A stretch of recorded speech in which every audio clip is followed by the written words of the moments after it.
So, the 9-to-5 office is dead and co-working killed it. Part 2. In this video, I'm going to break down what is co-working.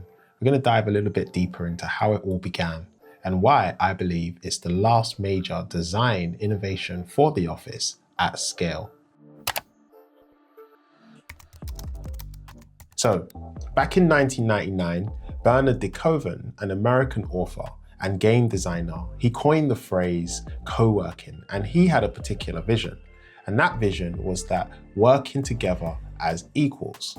Now, the idea here was to break down the hierarchical corporate structures that dominated offices at the time. And then in 2005, a gentleman named Brad Newberg, he set up the first co-working space in San Francisco.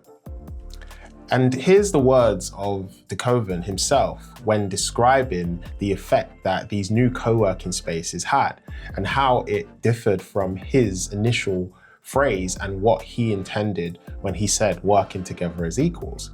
So the environment they created was also designed to allow workers to work together as equals, but separately, each working on their own projects, pursuing their own separate business interests. In this way, people were free to help each other without worrying about competitive pressures, and the result was productivity, community, and surprisingly often deeply shared fun.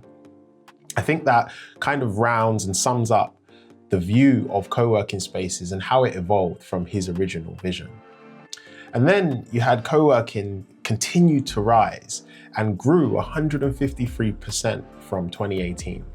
And now co-working is a fully fledged subsector of the office market. But what are the benefits? Well, the first one is flexibility. The idea that you can have lease terms tailored to suit you and your preferences. The second is accessibility. Plug in anytime, no need for the 9-to-5 barrier.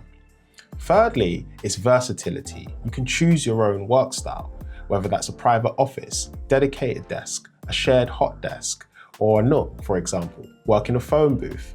All of these are offered in most flex and co-working spaces, and it gives you great variety and choosing how you want to work for that particular day.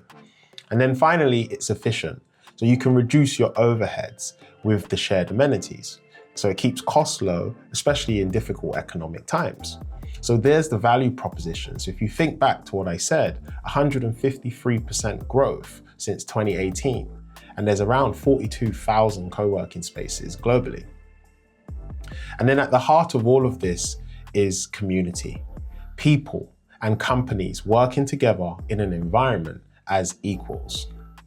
And this is extremely important, and it goes back to de Koven's vision, maybe not exactly as he intended it, but organic, scalable, and extremely valuable. Just a brief interruption, guys, to say like and subscribe to the channel and let me know what you think about the future of work. Are you still working in a traditional office? Or are you in a co-working space? I'd love to hear your view. Jump in the comments and like and subscribe to the channel. All right, so let's move on. So why I think WeWork was right. And you might be thinking, about what exactly? Sure, the business model wasn't sustainable and there was a whole load of issues surrounding the real estate structure and how deals were put together. And yes, I think there was a misalignment on effective business strategy. I guess the company got distracted with different interests. And it's fair to say there was too much hubris and excess at times, which is best illustrated by the fact that there was a Hollywood movie made about the founders. I get it, that's a whole lot of wrong. Not to mention some serious bad luck and poor timing, right? With the COVID crisis, which just a macro black swan, which nobody could have predicted and affected a lot of real estate at the time because we were all working from home. From an insider's perspective, and being one of the early designers who created the product, I can tell you that we had a vision.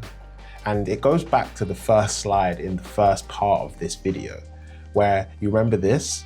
Rows of the same laminate white desk, sterile white walls, generic open plan seating arrangement with no diversity. This was the enemy for us at the time. We analyzed the modern office and we kept the functional elements, but we stripped away all the coldness and we rebuilt it using hospitality and residential driven solutions. We wanted to build more than just beautiful shared office spaces. We wanted to build a community. And that's exactly what we did. And take this article from 2022, where the headline reads, "Everything's a WeWork now." And that emphasizes my point. We might have been wrong about a few things, but we were right about the product. And the product is what's driving co-working. And as I said earlier, is the last major office design innovation at scale. So let's think about what's next. What's the next generation of co-working spaces? Before we get into what's next, let's have a brief recap on where the offices come from and speculate a little on where it's headed. And it starts with going all the way back to 1900 to 1950, a 50-year period where we saw the birth of the modern office. The key thing to pay attention to as I go through this is the technology of the time. So in this period, we had typewriters and early telephones, and the design was an open plan layout driven by efficiency. Think Taylorism, and we saw the rise of skyscraper headquarters.